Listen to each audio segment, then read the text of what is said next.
একবার বসতে দিবে। হ্যাঁ 3000 টাকা করে নিত।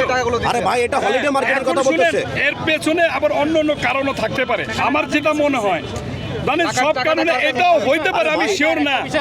এখানে দেখবেন এমনও হইতে পারে মাসখানিক পরে বা নির্বাচনের পরে দেখবেন বসতে দেবে, বুঝছেন, বসতে দিবে দেখবেন। আমি বললাম এর বেকারি অ্যাসোসিয়েশন আছে না, শুধু কেক না, ধীরে ধীরে কিন্তু বেকারির সমস্ত জিনিস এখানে আসা শুরু হয়েছিল। বেকারি অ্যাসোসিয়েশনের একটা চরম বিরোধিতা আছে, 1 নম্বর। 2 নম্বর হচ্ছে এখানে কিছু মানুষ মানে কিছু এক্সট্রা পয়সার তেমন করতে পারতেছে না, একটু মানে তাদের পরিবেশটা অনুকূলে না। দেখবেন যখনই অনুকূলে আসবে পয়সা দিয়ে এখানে বসাবে। আমি বললাম বসাবে।